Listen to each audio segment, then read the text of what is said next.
शिवाजीदादा आढळराव पाटलांचा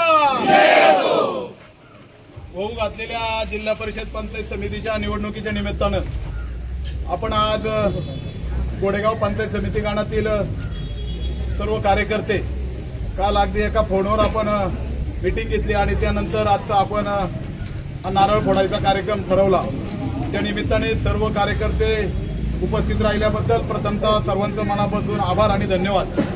खरं तर येणाऱ्या जिल्हा परिषद आणि पंचायत समितीच्या निवडणुकीसाठी आपण प्रत्येक गावातील कार्यकर्ते इथे उपस्थित झालेलो आहोत। आपल्या गावाच्या विकासासाठी या मागील काळामध्ये 7-8 वर्षापूर्वी आपली एक चूक होऊन गेली, परंतु या पुढील काळात आदरणीय वळसे पाटील साहेब असतील, शिवाजीदादा आढळराव पाटील असतील, यांचे हात बळकट करण्यासाठी आपल्याला जिल्हा परिषदचे उमेदवार मंगलताई हुले आणि पंचायत समितीचे उमेदवार आदरणीय कैलासभाऊ काळे यांना निवडून द्यायचे।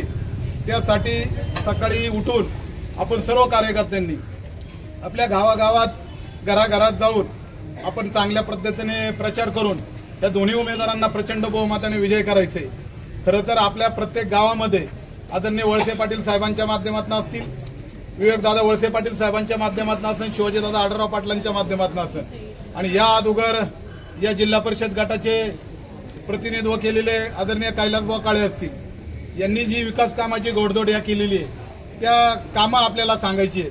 पुढून अजिबात कुठल्याही प्रकारचा विकास झालेला नाही हे आपल्याला ज्ञात आहे। त्यासाठी सर्व कार्यकर्त्यांनी जास्त फोकस जो करायचा आहे तो विकासाच्या जोरावर करायचा आहे आणि आदरणीय वळसे पाटील साहेबांनी जे जे काम केलेलं आहे, मग रस्ते असतील, पाणी असेल, वीज असेल, या सर्व प्रकारच्या सुविधा आदरणीय वळसे पाटील साहेबांच्या माध्यमातून या भागामध्ये झालेल्या आहेत। म्हणूनच येणाऱ्या जिल्हा परिषद आणि पंचायत समितीच्या निवडणुकीला आपल्याला या दोन्ही उमेदवारांना प्रचंड बहुमताने विजय करायचे।